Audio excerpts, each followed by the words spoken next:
Okay, let's get started then. So, is what it says on the tin. I'm going to be playing through the Prospekt 0 demo, which I had my hand in helping make, mainly just helping Clid with his sort of mapping related issues, advice, that sort of thing. And I also did the voice acting for the player character and Overwatch that you hear over the radio. But it is worth noting that I used CW3D's vocoding method via Audacity for the voice of the player character. We'll just have a quick look at the firing range first, because I think it's quite neat. I think it's quite cool that he made his own firing range. And these prison guard soldiers that you see on the towers were like a last minute sort of addition that I suggested he make. And there's also some neat little voice lines that play whilst you're in the firing range. And of course, the Citadel is way closer than it should be, but it looks cool, so I'm just gonna play until the voice lines trigger so you can hear them. Yeah.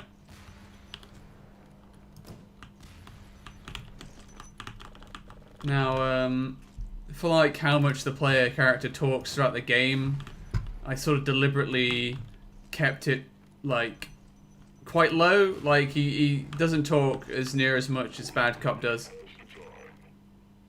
He doesn't talk as nearly as much as Bad Cop does in Entry 02 because I thought it'd be a bad idea to try and make another Bad Cop, you know? There you go. So, you know, he's got a little bit of snark with him, you know. He throws out some lines very occasionally, but it's not like on a regular basis, you know. He's not trying to be a comedian too much, you know. I mean, obviously, at the end of the day, it was Clid's, you know, vision for what he wanted. But, you know, I kept it sort of reined back a little bit. So let's start the main game.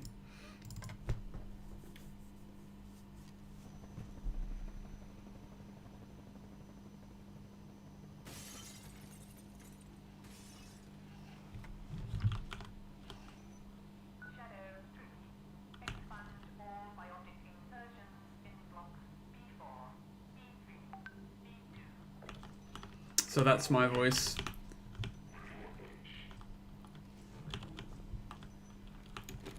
Originally, these crates weren't invincible, so if you fell down here and you broke the crates, you would soft lock yourself. And it is actually possible at the beginning to make these guys kill the other. So when they come down on the zip line, if he lands on the guy's head, he will kill him. And you can do that by making him do this just as the other guy comes down. It's kind of hard to do, so it wasn't really something I bothered to bring up to fix. And yes, you can have these guys follow you around like the soldiers in Entry 02. I think that's something that 1UP added to the FGD for the Entry 01 sort of developer kit.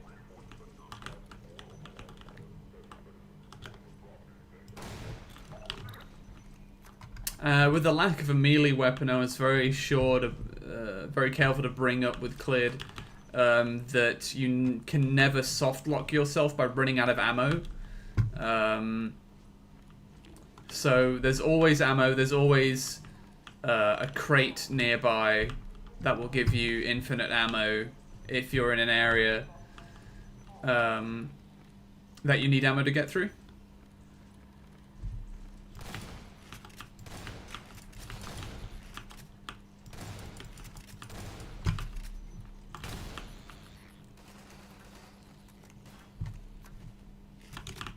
And of course you can command these guys as you do normally, so you can tell them to move places with the C button.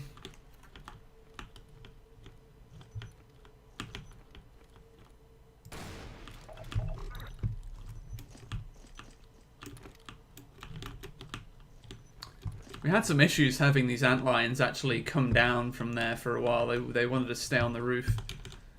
Oh, there's some armor in here, I imagine.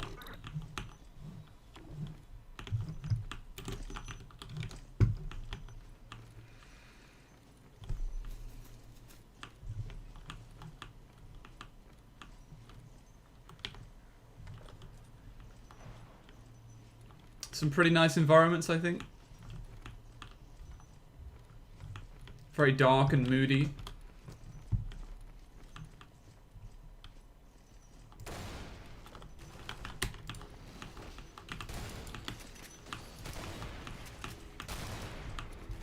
I kind of interrupted his animation there, but oh, my boys are gonna get destroyed. Yep. So originally in this area, you didn't get locked in, and the antlion guard didn't come out of the floor. It was extremely easy to cheese because you could just backtrack and basically stand on some stairs that he couldn't climb. So you could just easily stand on the stairs and sort of shoot him. So I sort of made the suggestion to change the area and lock the player into this arena, and it makes the fight a lot more frantic and more interesting, in my opinion.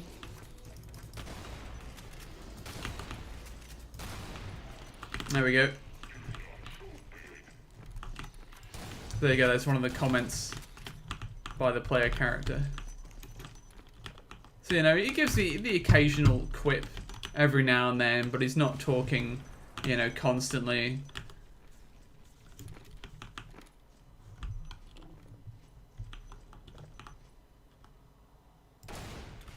You know, maybe some people think he has too much personality for an Overwatch soldier, but and if this was pre-Half-Life Alyx, I would probably agree with you.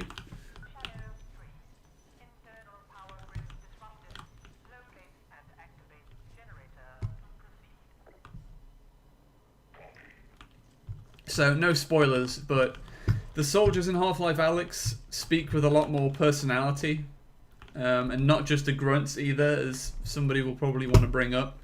But even if you just listen to the elevator scene... Christ. Oh my god, how much health! Even if you just listen to the elevator scene in Half-Life Alyx, and you have an ordinal there, the way they speak isn't at all like how the soldiers speak in Half-Life 2. And ordinals are like the highest ranking soldiers in the game, so they should in theory have the most brainwashing.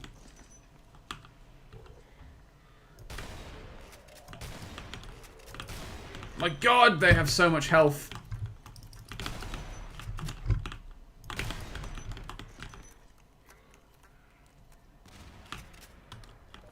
So I don't quite buy into the whole, you know, Overwatch soldiers are just sort of monotone, multiplying citizen, prosecuting, sort of never, you know, not even having their own consciousness even, really.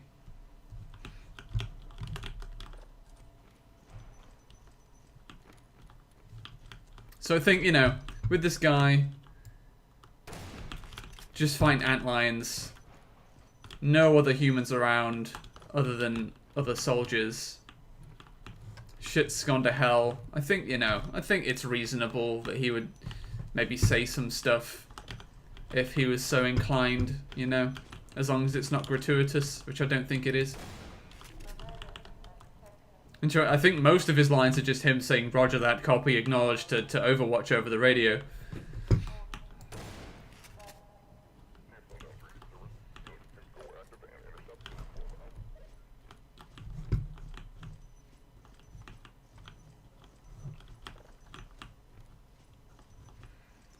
But one thing that's always bothered me playing this is it kind of highlights how bad Half-Life 2's cube maps sort of solution is, and how good Mapbase's parallax corrected cube maps are. Just like, look at this. Good God. when you notice it, it looks so janky. But there's not really anything you can do about it unless you use MapBase or whatever other compiler has parallax corrected cube maps.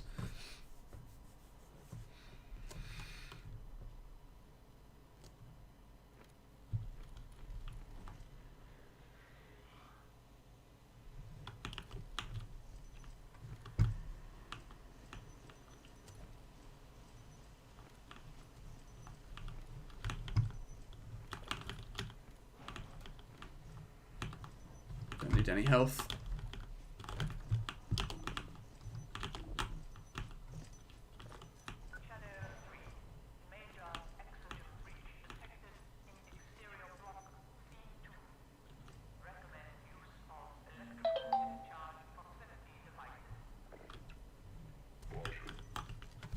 Now here's the thing, so I was writing these lines for Overwatch, and I was thinking, do they ever refer to roller mines? Because, as you might know, Overwatch kind of has a code for everything, so like sterilizers are gun turrets, boomers are maybe dropships, not entirely sure, maybe it's gunships. But there's like a terminology for every sort of unit or object or whatever. And I don't think I've ever heard them talk about roller mines. So I was like, shit, what do I even call roller mines? So I just thought of the most long-winded, technical sounding thing that I could. And I think it fits. It's good enough. I don't think she would call them roller mines. Roller mines sounds like a, you know, a colloquial term almost. No, it's not a term that a scientist would come up with. But I'm going to take these with me because it makes the next part a lot easier, rather than just running through it. Because it is possible to run through a fair amount of this. But you know, your job is supposed to be cleaning up Nova Prospekt, so if you're just running through the whole thing, you're not really doing your job. There was a bug with these that Cleared actually found out how to fix it. If you spawn a roller mine that's not on the ground, but is like resting on top of another roller mine, when you pick it up, it will turn invisible. And that's quite bizarre to me. Here we go.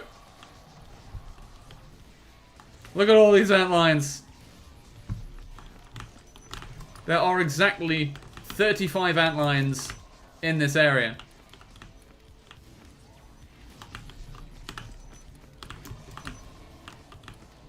There was originally going to be an antline guard in this area as well, but it wasn't as fun a fight as the one in the indoor area, and it just felt like repeating, you know, another fight, but not done as well. Because, you know, the first antline guard fight, you're in an enclosed area, it's quite frantic, it's quite hectic. Whereas outdoors here with the roller mines, he would just constantly attack the roller mines and not really attack the player, and the whole encounter just sort of felt kind of meh. So I sort of advised Clid to just take the antline guard out of this area.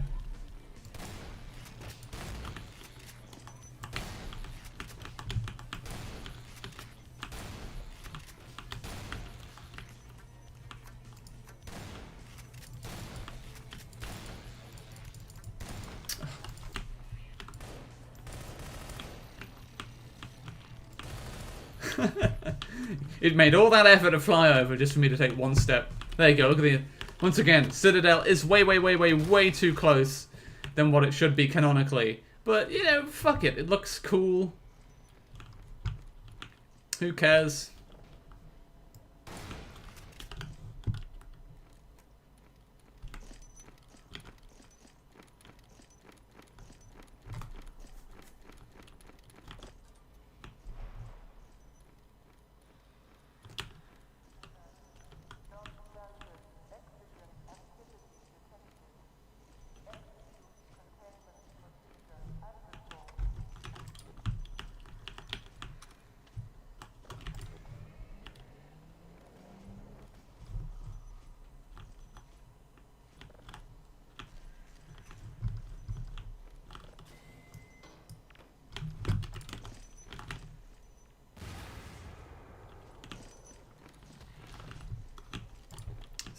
toss a grenade in there.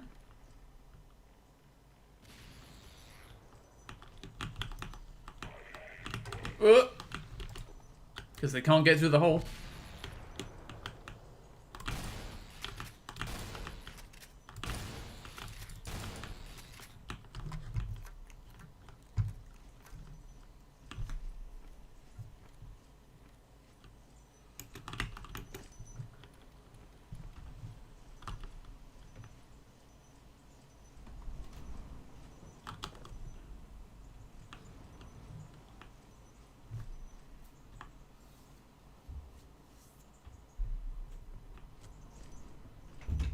This area had a fair bit of change enemy-wise, because originally you'd just be swarmed with antlions again. And it was kind of annoying because it just never stopped, and there was always like 6 of them. So I convinced Clid to sort of dial it down a bit. So there is now a maximum number of antlions that can be out of these holes at a time, and it makes it a little bit more manageable, a little bit less tedious. Don't get me wrong, it still spawns maybe a few more antlions than I would like, but god damn it, so annoying. But I get it because, you know, this door opens slowly. But thinking on it now, I'm thinking perhaps a better idea for this section would be to not have any antlions spawning in to begin with. And then when you hit the button, an alarm goes off that then spawns the antlions in, because now you're down here and you're defending against waves of antlions that are coming after you whilst this door very slowly opens. I don't know why I didn't think of that before, to be honest.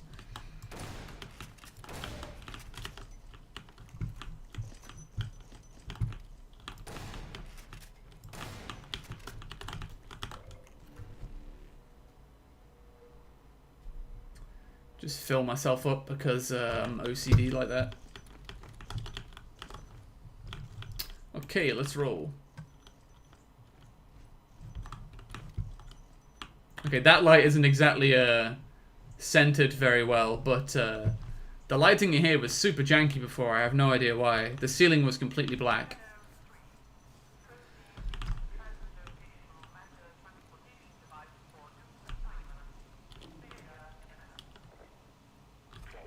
That's another term that I had to come up with. Like, what the hell would Overwatch call the Nova Prospekt teleporter? They wouldn't just call it the teleporter. Overwatch never just says things as they are. Like, oh, get in the teleporter. No, you know, she wouldn't say that.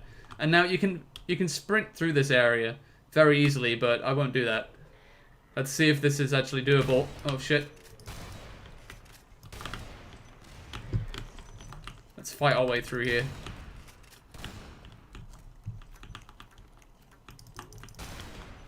Holy shit, they actually... Well, that was not bad. It's like sometimes they die in like, you know, a single... Well, a double shotgun blast. And other times they eat like 6 shots in total.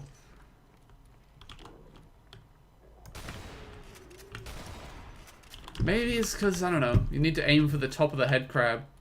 So do try to aim for the head. Brother!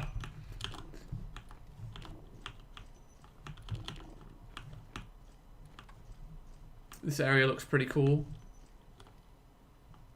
Man, these look super friggin' pronounced all of a sudden. The last time I played this demo, they were a little bit more subtle. And now they're like opaque. These should have probably been dialed down a little bit. These are a bit too blocky. Don't know if you changed that before release or something. But yeah, these are a bit too crazy.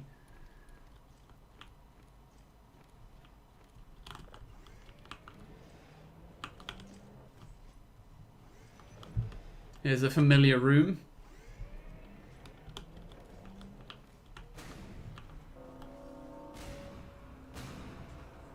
I thought this looked really cool.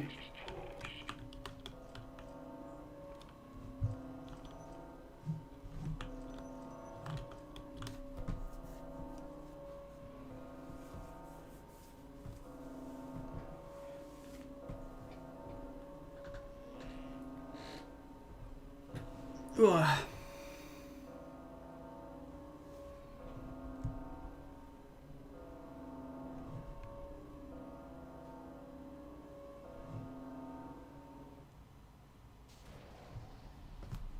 there you have it for the demo. But yeah, it's worth noting that all of this was pretty much just made by one guy, Clid, and he's not even like a veteran mapper.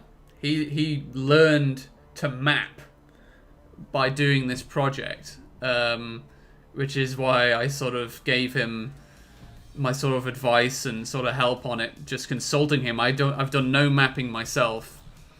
I said all I did was, you know, the voice acting stuff, really. So yeah, he's learnt everything as he went. He had no idea how to even do that teleportation sequence when he started. He just looked it up and figured it out. So I think that's really admirable that he sort of learnt so much, and it looks really good. I think for his basically his first mapping project, I think it looks really, really good. You know, you wouldn't really have guessed that that was his first time mapping, really, by playing that, and it's quite impressive. And yeah, that's it. It should boot me to the menu. There we go. So thanks for joining me. Yeah, I don't think I have any more to say, really. Go play the demo. Make sure you have Entropy Zero installed, because it is a mod of Entropy Zero. You know, mod of a mod, modception. And